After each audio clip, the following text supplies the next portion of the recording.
Our next speaker is not afraid to roll up her sleeves and get to work.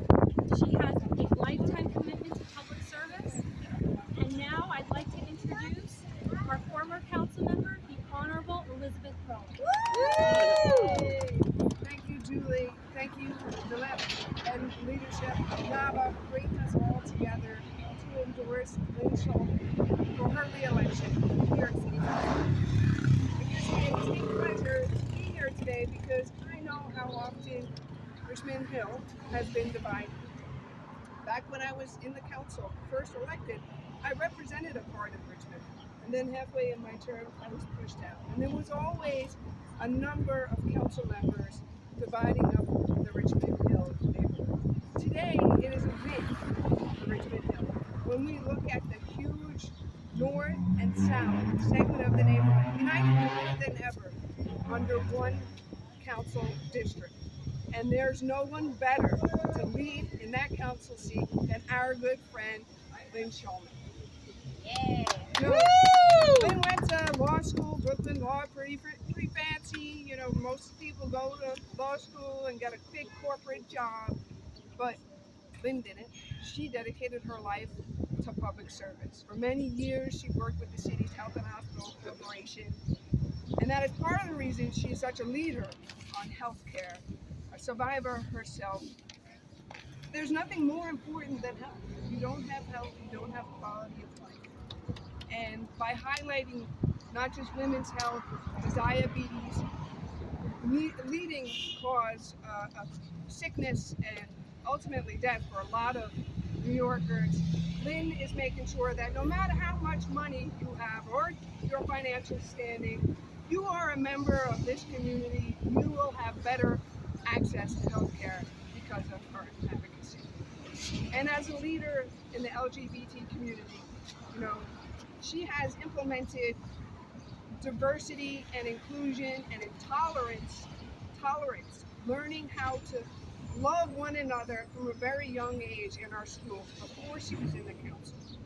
As somebody from a disadvantaged background herself, she understands that our immigrant community needs inclusion in our government and in our schools, and she'll continue that fight to make sure that a community isn't targeted for what they look like or what religion they belong to. So I am so honored to be here, and I look forward to your continued leadership as you get reelected in June to the City Council. Yeah. Secondly, yes, I am also have the.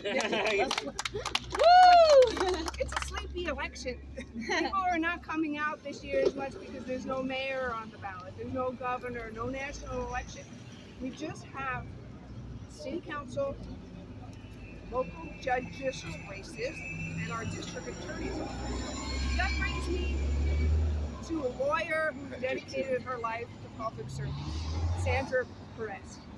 And I'm endorsing her, and I'm glad that Nava is endorsing her today. Sandra, please step up to be countywide civil court judge.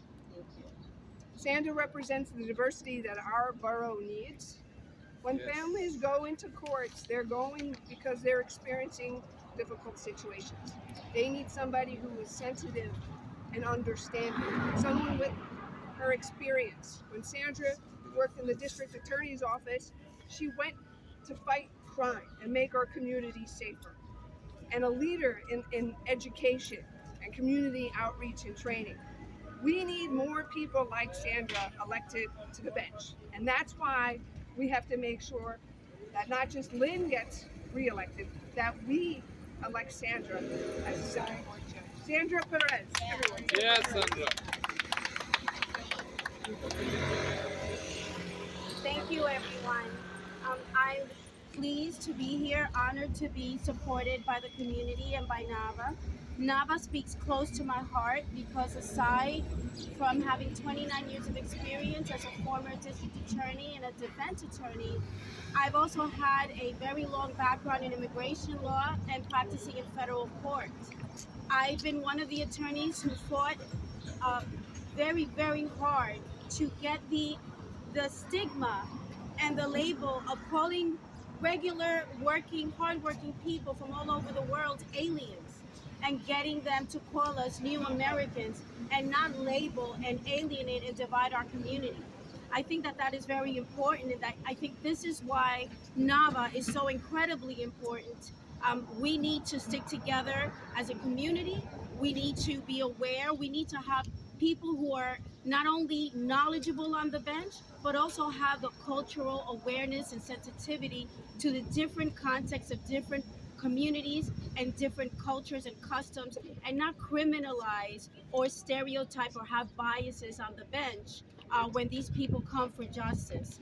I can tell you that I've been working very hard for almost 3 decades.